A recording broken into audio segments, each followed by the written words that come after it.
Hello, my name is Nico and welcome to my channel. I specialize in deep sky astrophotography, especially emission nebula. This video is all going to be about how I set up my equipment for a successful night of imaging.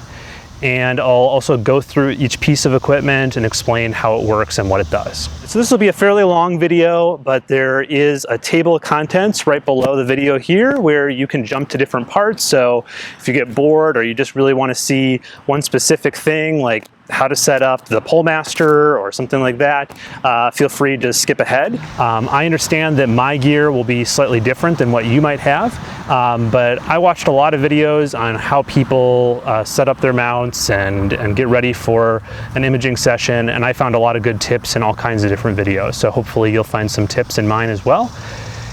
And one last thing before we get started, if you look right below this video, there's a link to my website. That's a webpage I set up specifically for this video that will have links to all the different resources, including articles and books and gear that I mention throughout this video. All right, without further ado, we can start right here. This is my German equatorial mount. It's probably the most important part of a deep sky imager's gear collection. The reason is because if you can't track the sky accurately, you're not going to have sharp round stars and beautiful details on whatever deep sky object you're trying to photograph. So you always want to spend as much as you can afford on the mount, and in my case that was the Orion Atlas. The Atlas is made by a Chinese company called Cinta, and it is available here in the United States under a couple different names. You can find it called the Skywatcher EQ6. My version though is called the Orion Atlas EQG. They are making newer versions of this with new features, like they now have ones with belts and different things like that. Mine's a little bit older. I did buy it used locally, but I've been using it for 2 years with a lot of success. I really like it. I did make 2 modifications, or actually I bought one thing and then made something else. I'll show you those real quick here. All right, the first thing is something I bought right from Orion's website. This is the Pier extension.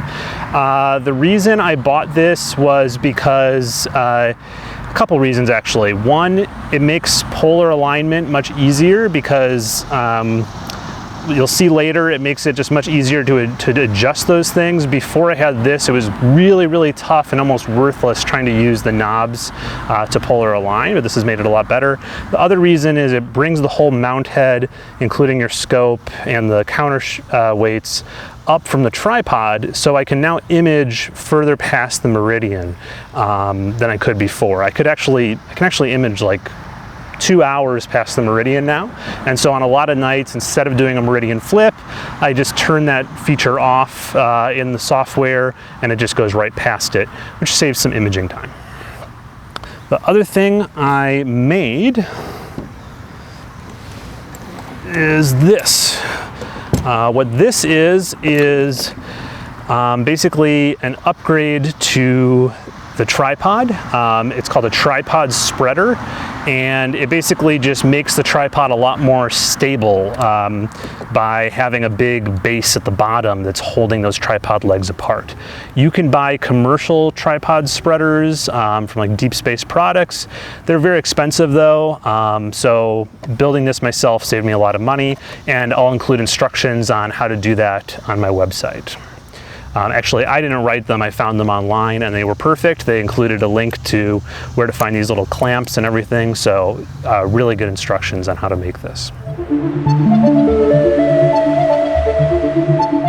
After the mount, the next most important thing in your setup is your imaging train, which is this right here.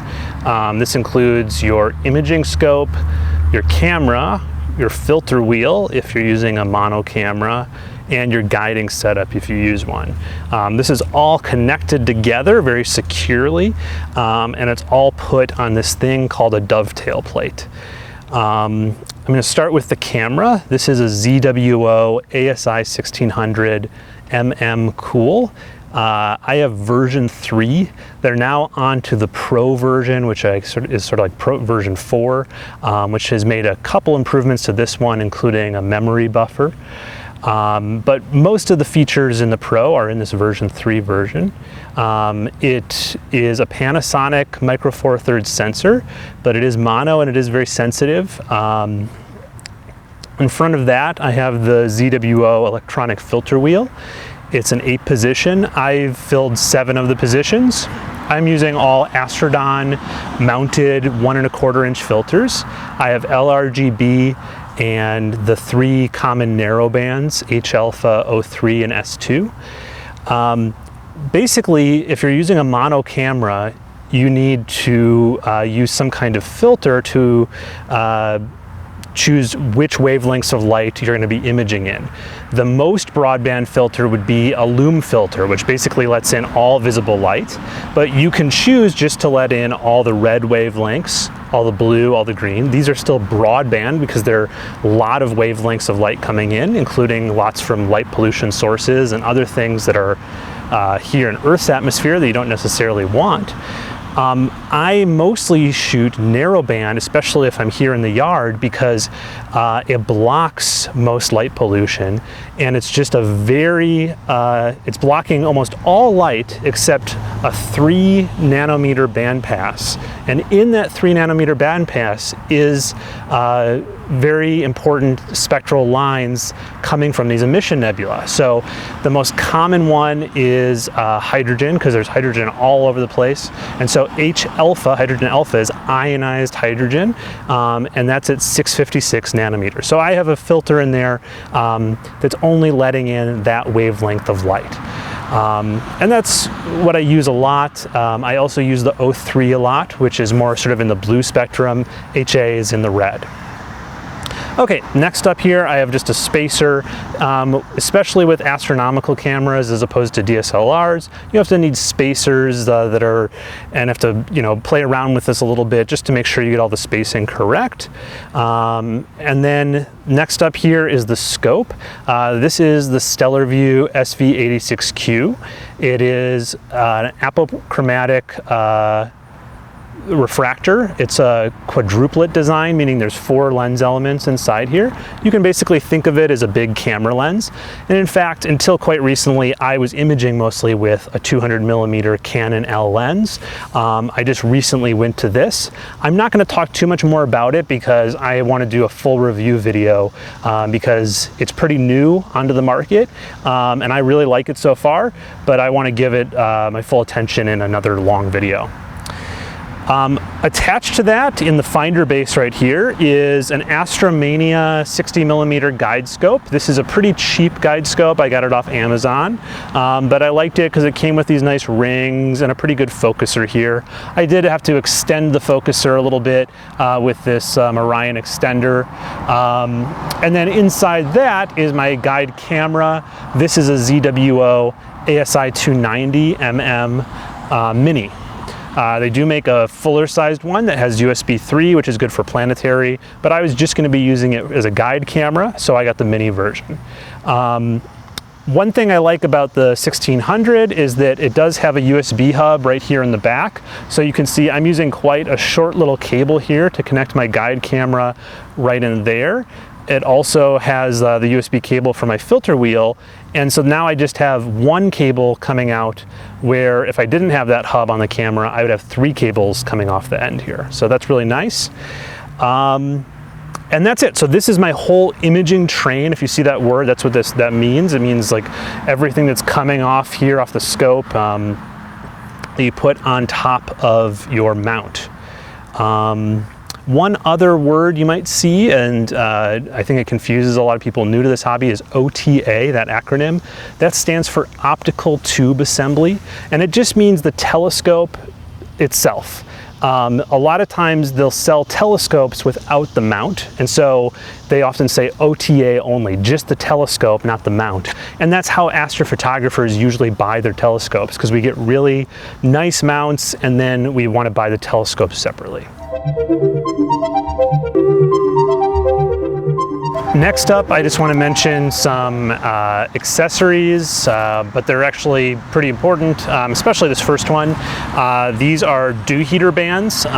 So these just heat up a little bit, and what you do is you put this around your guide scope and the bigger one here around my imaging scope, and they just keep that front lens element a little bit warmer than the air temperature, which prevents those glass elements from dewing up, which you really don't want to happen. And to power these, I use this little Thousand Oaks heater controller. It has 4 channels. Right now I'm just using 2. So this one is pretty essential, especially here on the East Coast. If you're in a really dry area, you might never need it. The next one I also consider pretty essential, especially if you don't have automated focusing. I'm probably moving towards automated focusing, which is where you put a motor on your focuser and let the computer rack the focuser in and out. But I so far haven't been able to afford it, or just haven't found the need, but I probably will get it in this next year or so as I'm getting more and more automated. Anyways, this is a Bahtinov mask. It's just a focusing tool where you point the telescope towards a bright star, and it makes this very particular repeatable pattern where you can put one spike between 2 other spikes, and once you reach that, you know that you have the correct focus position. You do have to do it for each filter typically. Actually, with the SVQ86, I've found I don't have to refocus between RG and B, which is really nice, but I do between the narrow bands and the broad bands.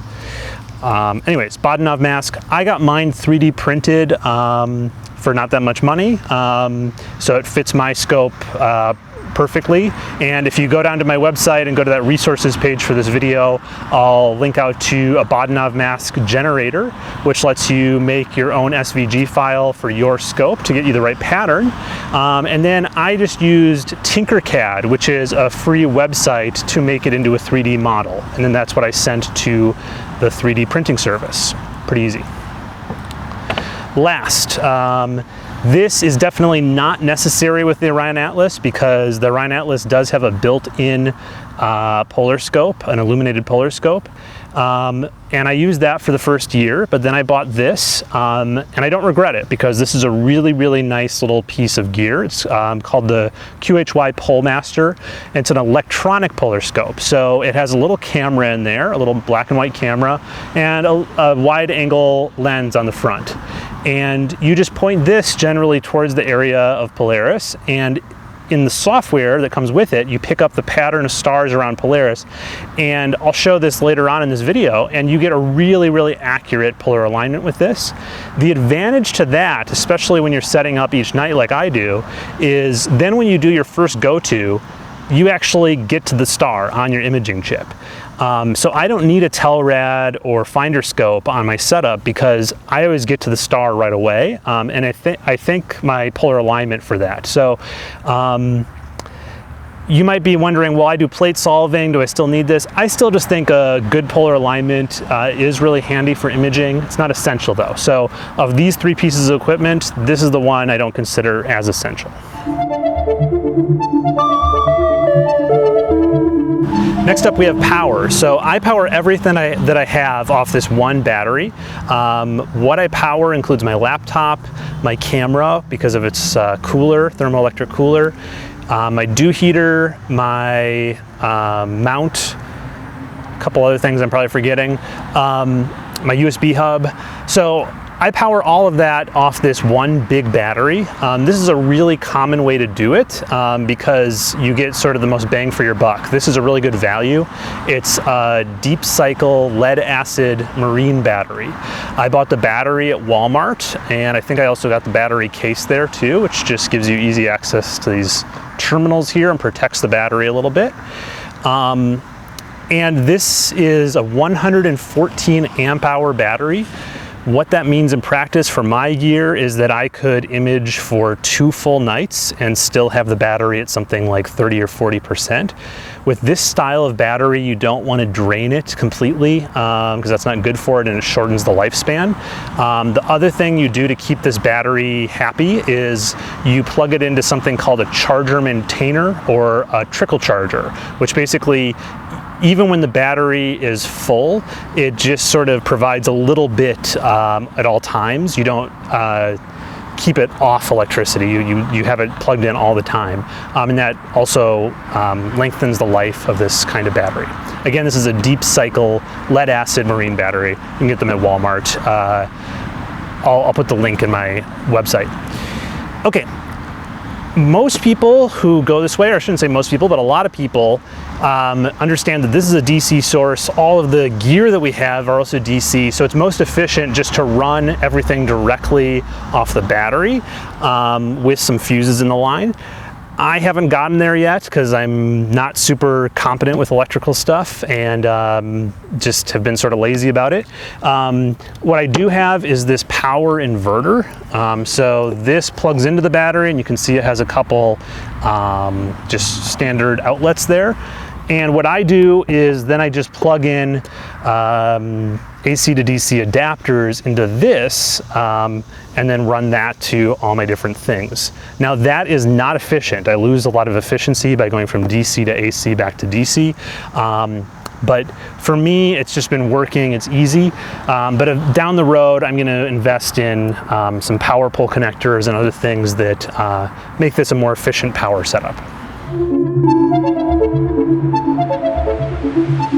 Last piece of gear I want to talk about is my camera, my pole master, my guide setup, my filter wheel, my mount are all connected to a laptop where I can control everything with software. The kind of laptop you buy isn't super important.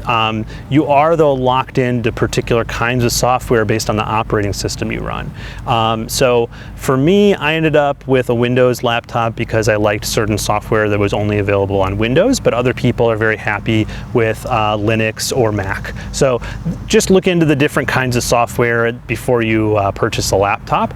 The other thing you want to look at is, since my camera is USB 3, I did decide to upgrade to a laptop with USB 3 ports, which makes the download time faster. Before this Lenovo ThinkPad, I was using an MSI Wind, which was pretty old. It only had like 1 GB of RAM and it only had USB 2 ports. And it was just sort of slow, but it worked fine. So I tell people, you know, you don't really need a great laptop for acquisition as long as you have a decent souped up laptop or computer for processing. But if you want to get all in one, then that's a whole different set of considerations, because I wouldn't want to process on a really slow computer because that's where it uses your computer specs a lot more heavily than acquisition, which doesn't really put a lot of stress on the computer. Anyways, the computer for acquisition is really just to run the software. So the software that I run is Cart2CL for acquisition, Cart2CL for my planetarium program,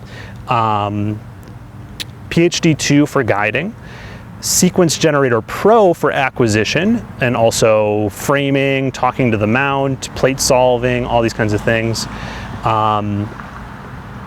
And QHY Pole Master for the polar alignment. And something new I just won at an Astro Imaging conference was Pinpoint, which is just a really fast plate solver that talks to Sequence Generator Pro and makes plate solving really fast. What plate solving is basically it just takes a picture of the sky and solves the image. It understands the patterns of the stars so that it knows where your mount is pointed, which is really useful for imaging because otherwise you have to do a 3-star alignment to get your mount pointed in the right direction a lot of times. So plate solving speeds everything up. All right, that's it for showing you all my equipment, what each piece does. Next up, I'm gonna do a full setup. This is for real. Hopefully I'll have a clear night and we can set up for my imaging session tonight. I'll show you each step, what I'm doing. I'll talk you through it. starting with setting up the mount, putting the scope on, balancing it, doing polar alignment, all these different steps. We're going to end with setting up what I do on the computer before I start the sequence in Sequence Generator Pro. Okay, first thing is we set up the tripod. Ideally, we'd want a pretty level piece of ground for this, and one where it's not going to sink into the ground too much. So if you have wet ground, that's not ideal. But concrete isn't always ideal either, because it does let off a lot of heat as it's cooling down. So sometimes a grass field is nice, like this one. But more important about location is that you have a clear view of Polaris, because you're going to use that to set up polar alignment of your telescope, and that you also are in a good location for whatever object you're shooting that night. A lot of people forget about this and they get everything set up and then they realize they're not in the best location in the yard. So I always sort of look on an app or planetarium program and try to figure that out ahead of time. Okay. The first thing we're going to do with the tripod is we're going to level it, and I'm just going to do a rough leveling because I like to do a more fine leveling once I have the tripod fully loaded. To do my rough leveling, I'm going to use this app right here. This is called PS Align Pro, and it has just like a little basic leveler in there. I think this is iPhone only, but I'm sure there's leveler programs on Android phones too. So you can just watch me doing this real quick. I'll probably speed it up in the final video.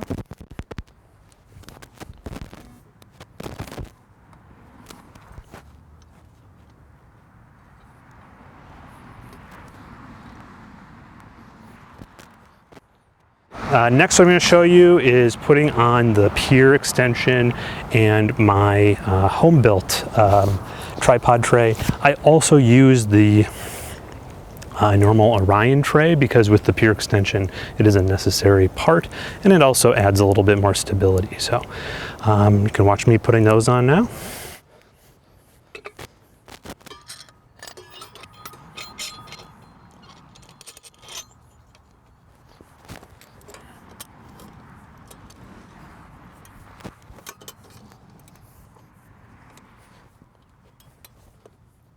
Okay, for this next part, it's really important that you lift with your knees, not your back. So you really want to bend down because I'm lifting the mount head onto the Pier extension here, onto the tripod, and it's quite heavy. So here we go.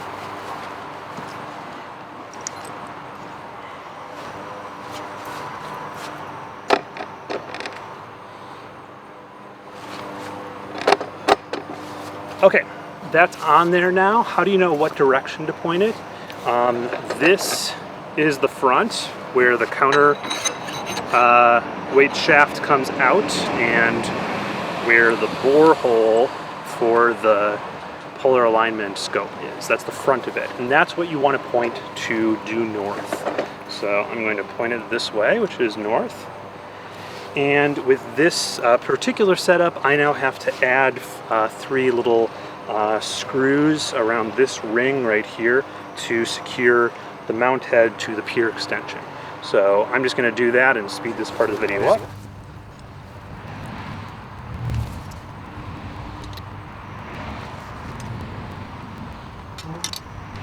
To let out the counterweight shaft, you just undo this little latch right here. It hides up inside the Orion Atlas mount head. That lets it out, and then you tighten that back up to make the counterweight shaft more solid.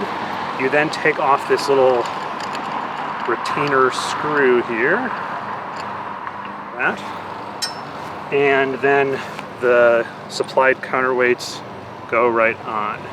Now, if you had a very heavy scope, you might need 2 counterweights way down here. When I was using just my camera lens, I really just needed 1 counterweight way up here. I know with my particular imaging payload right now, I need 2 counterweights right about there. Now, how do I know this? In a minute here, we're going to balance the whole thing once we get everything on there, and that's how you know where to put the counterweights on the shaft. After you put those on there, you want to put the retainer back on, because if one of these fell off the shaft onto your foot, you could break your foot. So they're 11 pounds each, I think. So we put that back on. All right, we now have the weights on there. that means we can now put our imaging setup up here on the Dovetail saddle. Okay, I have my whole imaging setup. I keep mine completely set up like this, completely attached from night to night. There's a number of reasons I do that. One of them is because I'm working on a mosaic right now, so I don't want to change the rotation of the camera. I know that I'm in a pretty good focal position for both the guide scope and the imaging camera right now, so that makes things a lot faster. So there's a lot of reasons. If you set up every night, just keep your whole imaging train attached like this. Now all I have to do is just take the whole thing, put it into the right position here, and slide it back onto the Dovetail saddle. I'm going to have to loosen these a little bit.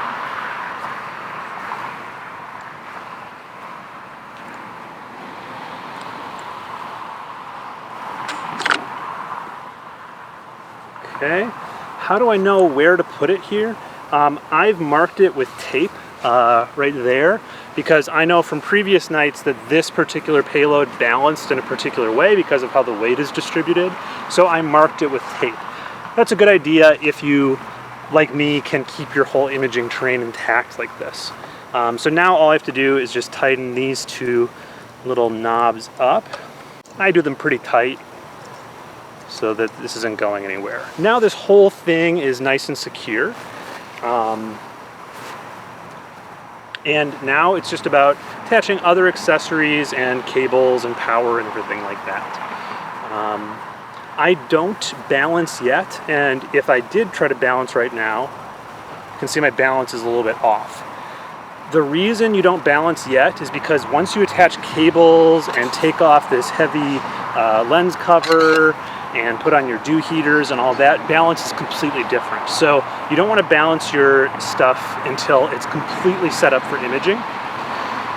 What I could do at this point, if it's visible, is do a rough polar alignment with Polaris, but looking over there in the northern sky, I don't see it yet. So I'm going to keep setting up, get my power set up, get my cables run and everything like that. All right, next up, I get my battery really close to the base of the tripod like this. I put my inverter on the tray. I connect the leads of my inverter to the battery.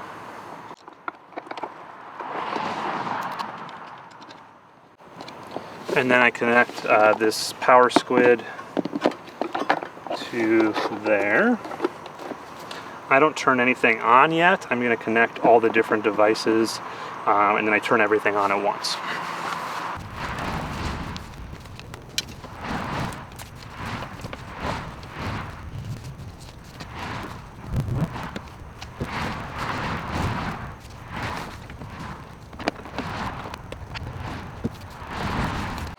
Okay, so next up, I'm going to do a rough polar alignment. To do that, I'm going to take my Polemaster back off here. Like that. And take this big cap off here.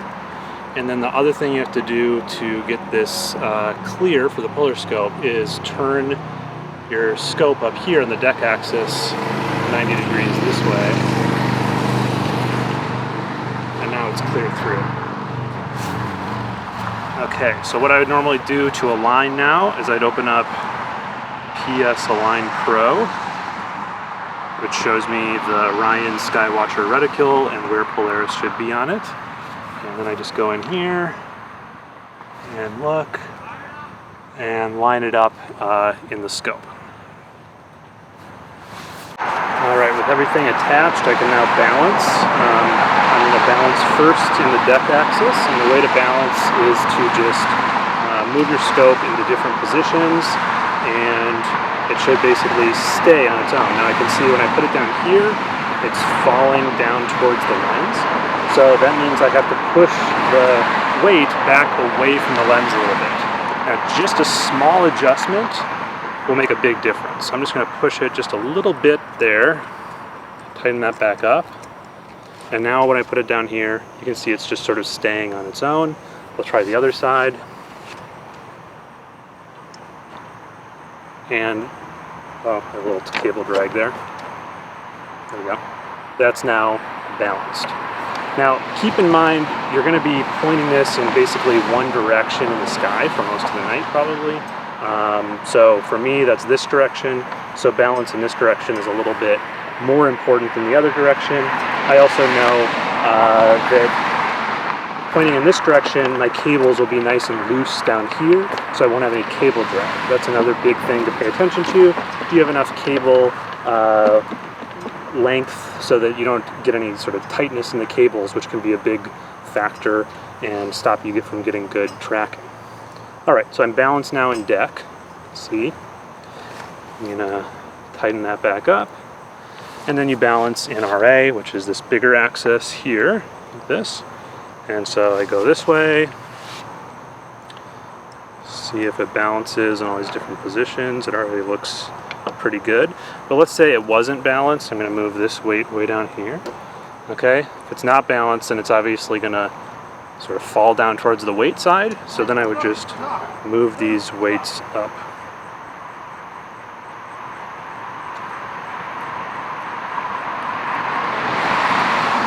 All right, it's now balanced in RA.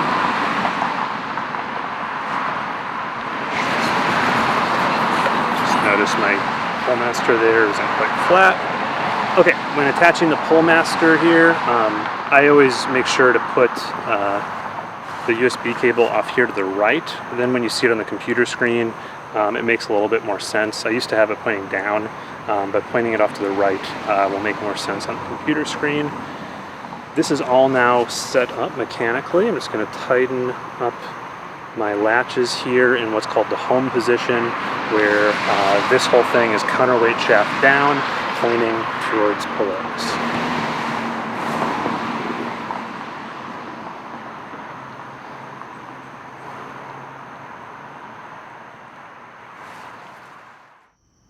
Okay, now I'm at the computer, and I've just started it. I have all my programs that I use right down here at the bottom. I'm going to open up the first one, which is Carte du Ciel. This is my planetarium program. And the first thing I'm going to do is I'm going to go up here to the setup menu. And I'm just going to go in here to the observatory option, which lets me set where I am. And the last time I used this computer, I was in a friend's yard, so I'm going to set it now to my backyard, and I've already saved that in here, but you can always put in something different and save other options.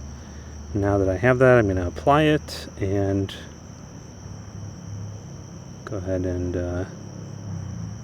just make sure that held. Okay, click OK. And now I'm going to go over here and click this little button. This is my connect to the telescope, and I use ASCOM, specifically the EQ mod or EQ ASCOM configuration for any kind of Orion or Skywatcher mount. And this also has a place to put in site information. I'm just going to show you how you would put in a new one here. So I'm just going to type in Newark backyard. And what you want to do is make sure that the information for latitude and longitude matches exactly to what's over here in Carte du Ciel. So if they don't match up, then it's not going to work very well. So I'll just enter this in, 75, 44, 19. Oh, and where did I get this information? I use my smartphone. A bunch of different apps will tell you your GPS coordinates, but you can also get it on Google Maps or anywhere. What did I do here? That was not good.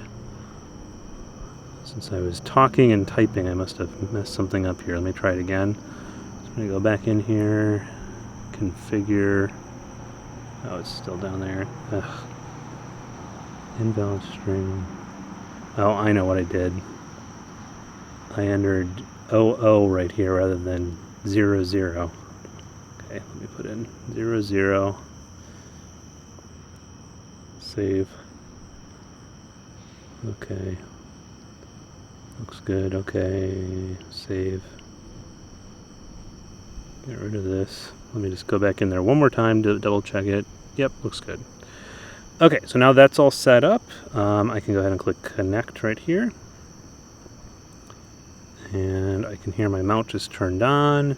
It's engaged. You can see over here it says parked. I'm not going to unpark it yet because I do some other things first, but I do clear my alignment points. I don't know if this is necessary, but I like to do it because now it says, you know, the azimuth is 0, deck is 90, so it's all ready to go. And then I always just set some new alignment points each night. Okay, I'm going to go and minimize that, and I can see here in my planetarium that I am parked at Polaris. I'm going to go ahead and open up PhD2. This is my guiding program, and what I do in here is I just go ahead and connect to my mount and also to the guide camera. But before I connect to the guide camera, I have to go in here to camera setup.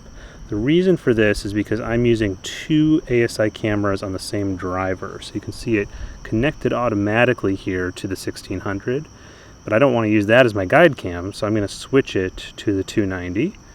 And the other thing I'm going to do here is, for some reason, it always switches to 16-bit images.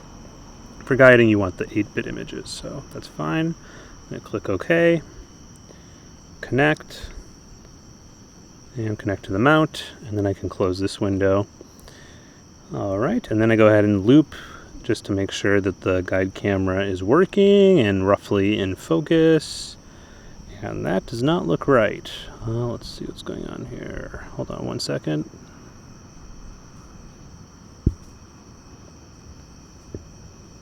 Oh, am I, okay. So it was just that my lens cover was on the guide scope. So I took that off, and now I can see some stars there. That's good. Okay, so that's all I do at this point with it. I just test that it's working, and I can stop. And minimize that. And now I open up SGP Sequence Generator Pro. That one takes a little longer to load, because it sometimes checks for new versions and stuff. Okay, that was pretty fast.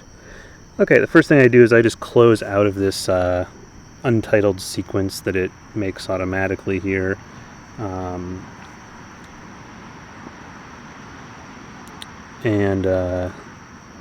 Then I'm going to go ahead and go up here to Tools and Equipment Profile Manager, and you go into my default profile right now, which is this one, the one I'm going to use tonight. And again, I have to click on Settings here and set the driver, because it went to the 290, but I want the 1600 for this, because this is what I'm using to image with. I could set my gain and offset here, but they're already set correctly for this night, so I'm going to hit OK, and hit OK again. It says, would you like to save changes to this profile? Yes. Okay, then I go back to the Tools menu, and I'm going to connect all equipment. This is how I do it. Some people do it differently, but this gets everything going. The main thing it does at this point is it starts my imaging camera cooling. So if you look up here in the upper right, you can see it says power and cooling now. And now it's starting to cool down. That little percentage is how hard the fans are working. So as it's cooling down, those will kick into high gear and get going now. All right, and I'm going to go ahead and take an exposure here. And that looks like all black because I haven't set an auto stretch. So I'm going to go ahead and turn on auto stretch here. I usually set it to medium and take another one. Okay, that's fine. I can see a bunch of stars there. Okay, and now I'm gonna go ahead and go into my PoleMaster software, the QHY PoleMaster. That comes up, and I'm just gonna drag this to the top to make it full screen, and I'm gonna connect to the PoleMaster. Not found. Okay, so let me go check what's up with that. One good way in Windows 10 is I can just go here into Settings and Devices, and and it shows me everything that's connected, and no Pullmaster, so I must have missed it. Let me go see here, 1 second. There we go. Okay, so I just hadn't plugged it in. There, it's plugged in now. I can see it right there in my devices. The reason it shows up with its name there is because I'd already installed the drivers for it. Now when I connect here, you can see the stars. It says set the parameters to the left to make more stars around Polaris visible. Okay, so I'm going to turn up the exposure and the gain a little bit. Yep, and now I can see more stars around Polaris. That's good. So I'll say finished. Double click Polaris and use the rotate slider. Okay, so double click Polaris, it's right there in the middle. And then over here on the left, I use this rotate slider to match up the stars around Polaris. And so you can just use this little minus plus, you can drag this. When you drag it, it's sometimes a little bit hard, but oh, I just got pretty close actually there. So that was sort of lucky, but a lot of times when you get close, you can use your left and right arrow keys on your keyboard to really dial it in. So like this, just does it little increments. Okay, good. Click success. And would you like to use the axis center position recorded last time you used Pullmaster? I'm going to say yes here because I haven't changed mounts, but if you're changing mounts, you might want to say no, so you can actually set where Pullmaster's center of axis is. So it says double click Polaris again. Again, use the rotate slider. Good. Looks good. Click success. Okay, and now what this is telling me is that little target down there is where I have to use my altitude and azimuth bolts in my mount to get Polaris to match up with that target. And then you can see up here in the upper left, it's like a zoomed in view, and that's wherever my mouse is. So I'm just going to go over here to the mount, and I'm going to try to set this. It's going to move around a little bit wildly, like that. That's just common with this particular mount. Let me bring it back here. And I'm looking at this live. I just moved my laptop a little bit. And okay, I'm getting closer. Jumps around a little bit. Okay, there we go. Now I just sort of nudge it just by nudging this. And this is not the Orion Atlas's strong suit. This is not a good part of its design, as these things are really hard to move. Okay, but this is a little bit easier. Okay, pretty getting close. And I like to get this very close to that little plus sign right in the middle of the target right away, because, hold on, let me concentrate. It's pretty good. Could do a little better, I think. Oh, overshot it. Okay.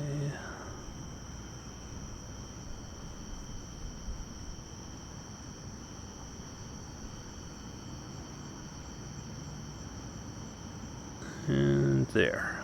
Wow, yeah, that's pretty good. I like to get this very accurate right away because you'll see in a second here, the last step, it sort of jumps around a little bit more. So the closer I can get in this step, the better. So I think I have it now. I'm going to click finished, and then I'm going to click double click. I'm going to double click Polaris here again. And one more time, it says you can rotate these. I'll just hit the left arrow to get them centered. Click success. Okay, now this is the last step. I can click start monitor, and ideally now I would center that green cross with that red circle. But if I have them at least overlapping like this, I usually skip this step because usually my seeing isn't good enough to really support doing this. So I'm going to go ahead and close out of the whole thing because that's good enough for me. Okay, I'm going to take another exposure, and there's Polaris up there at the top. Great. Cooling is almost at -15. We're almost ready here to get rolling. I'm going to go ahead though and move closer to my target by unparking my mount, starting sidereal tracking. Opening this up and hit this little green plus guy to add a star alignment. Now some people skip this because they are doing plate solving, but I just like to do this as a backup to have Carte du Ciel know where my mount is pointed, as well as Sequence Generator Pro, so if SGP quits for some reason, the mount is still tracking. Okay, so I'm going to go ahead and go up here and type in Vega because it's a nice bright star. Hit enter. It moves to there in the planetarium, and then I can go ahead and click Slew up here. Okay, my mount starts moving. It's moving to Vega. And you can see the little target moving there on the screen. And I can see my mount moving. But I don't have the lights set up anymore, so I can't show you that. But there we go. Settling in. And if we're lucky now, when I go back here to Sequence Generator Pro, we should see Vega right on the screen. Here we go. I'm going to go ahead and minimize this and open up Sequence Generator Pro, get this guy out of the way. First I'll just check I have the lume filter set. I like to have the lume filter set when I'm just doing this centering part, because then I can take shorter exposures. There we go. And there we go. It's up there in that upper corner. Now I just want to center it. And I'm going to center it using this northwest, east, south buttons here. I don't really know which direction I should go, so I'm just going to try north first. That moves it down and a little bit left. Now I'll try west. Okay, what did that do? Did I move it left? Left and up? Try again. Yeah, getting close. It just has to go a little down, a little more north. And I'll just do a touch east.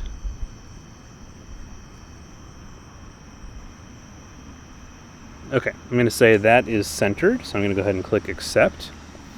And then let's click end here. Because I don't do more than a 1-star line, especially with plate solving. Let me just show you actually how plate solving works. You just right click on the image, you click plate solve, you click solve.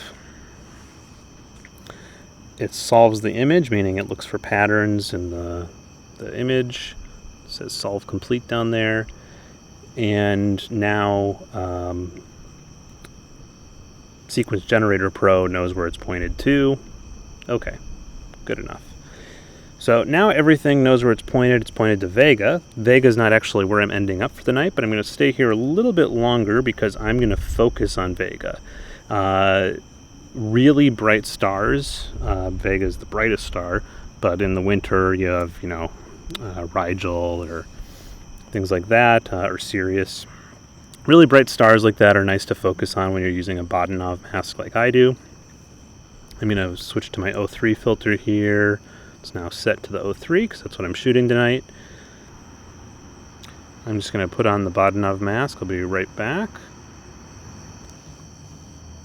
Okay.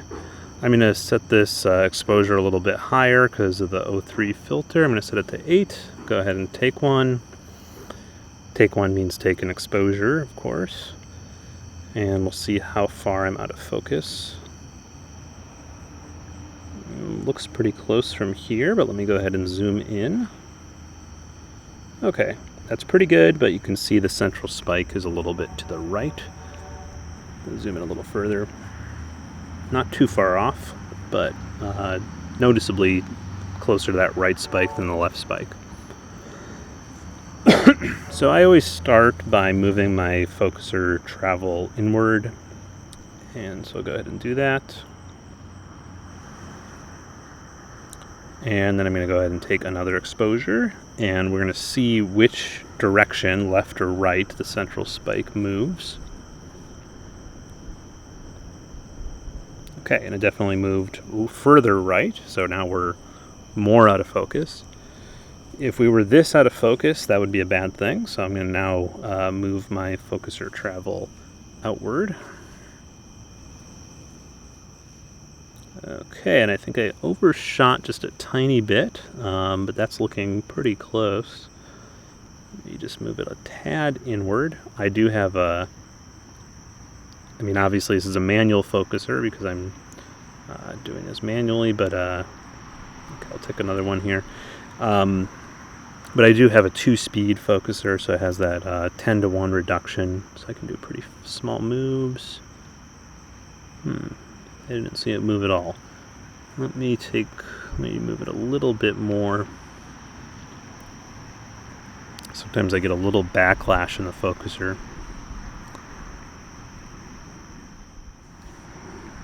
Okay, see how this does. Sorry, this is boring, but this is sort of typical. Oh, okay, that looks pretty good. I think that might be it. I'm going to zoom out here. I think I'm done. So I'm going to take off the Bahtinov mask for now. I want File, Open Sequence, and because I've already started this O3 collection, it's in my Mosaic. There we go. Open up that existing sequence and pull this up here. Now I'm 3 frames into this panel number 6. But right now, I'm just going to check everything is connected. This is important with a Mosaic, that your manual rotator, it says, is connected. You'll see why in a second here. The next thing I do here is I go up here to this little gear. And I'm going to go ahead and, let's see, there we go, double click it, and slew to my target. Okay, yes.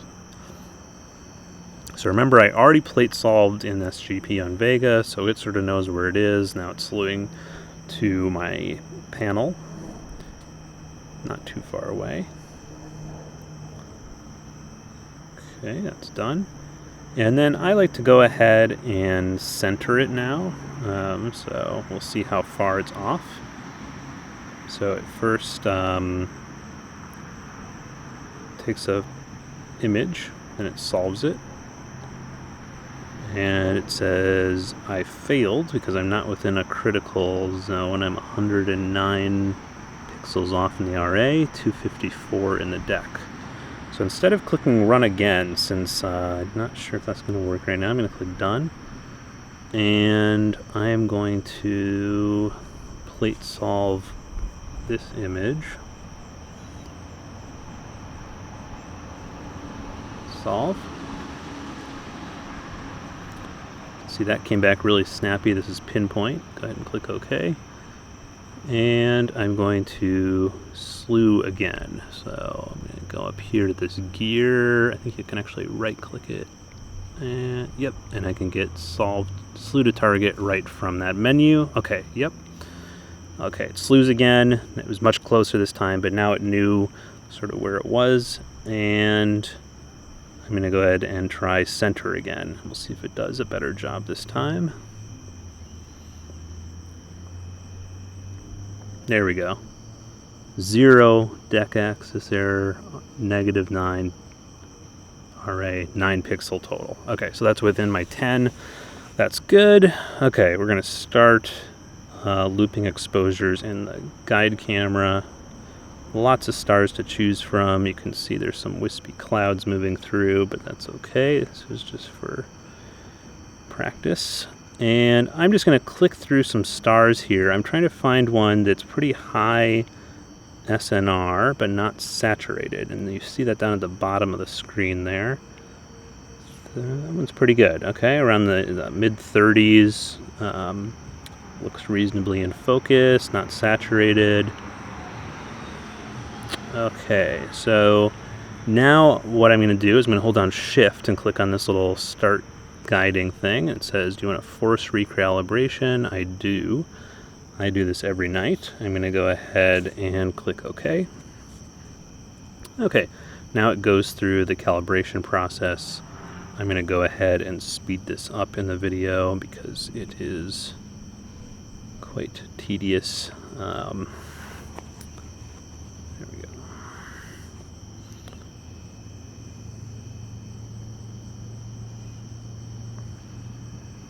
What the calibration process just did, though, was it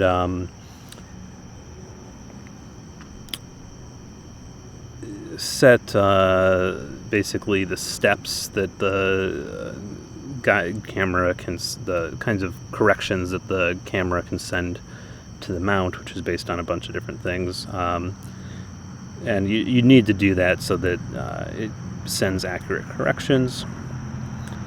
Okay, another thing I've noticed, the reason I like to do this guiding separately from before I start my sequence is because my mount takes a little while to settle in here. You can see that red line, that's the deck axis.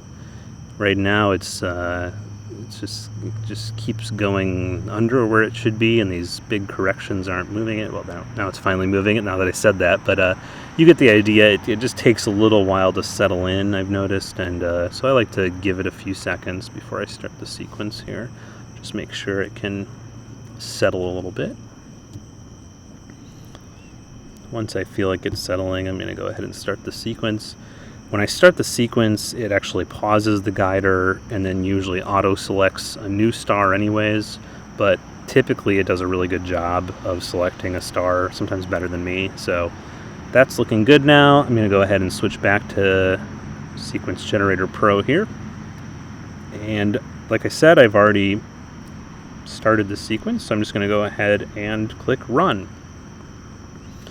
Okay, what does it do? It makes sure I'm still centered on target. Yep. And now it's resuming the auto guider. We can go switch back to PhD and watch it do that. Yep, there it picked that star. Yeah, that's a good star. Closer to the edge, mid-30s SNR. Wow, look at how good those corrections are. That's pretty stable. And it's not a good night, but that's looking like it's going to be a good guide star. All right, I'm going to switch back to SGP here. Make sure I'm integrating. Yep, I can see down there at the bottom. I am integrating my first frame of the night. So that's it. I'm done. Thank you for listening, and I hope to do a lot more of these. You can check out my website, nebulaphotos.com, and I'm definitely open to suggestions as well. Thanks so much.